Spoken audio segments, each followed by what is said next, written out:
All right. So, clearly Captain Clueless over here probably didn't explain the psychosexual stages as well as I can, so allow me to elaborate. So, Freud's psychosexual stages include the oral stage, the anal stage, the phallic stage, the latency stage, and the genital stage.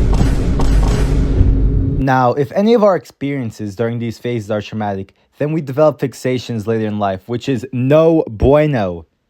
From when you're born to about 18 months, most of our pleasure comes from sucking, whether that be from sucking our mother's breast or from a bottle. Now, if anything traumatic occurs during this stage, then you're likely to develop oral fixations, such as chewing gum all the time. Now we move on to, probably the crappiest phase, the anal phase.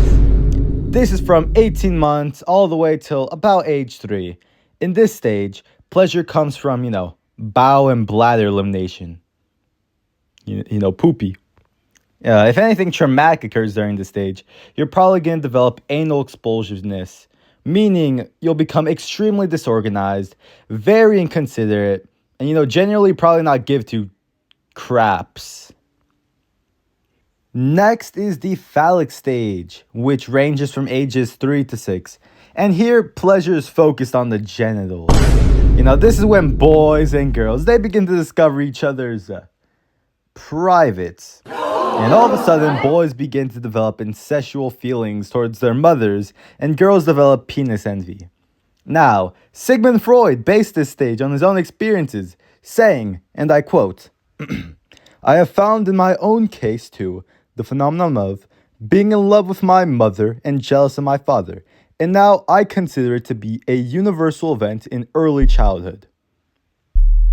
Now, raise your hand if you've ever had the strong sexual desire to your mom and kill your father. Now, if this conflict is unresolved, then women develop an inferiority complex towards men, and men develop an infatuation towards their mother. Now we move on to the latent phase, which is from ages 6 till puberty. Here, our sexual energy lies dormant, and we begin to focus more on school and friends. Here's where we closely begin to identify with the same sex. Now, there's no conflict here, so we don't really develop any fixation.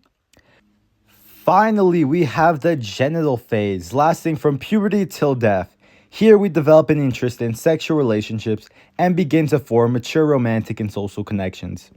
So there we have it. Those were Freud's psychosexual stages of development. Now, don't quote me on anything I just said, because even if you do, I'm just gonna deny it.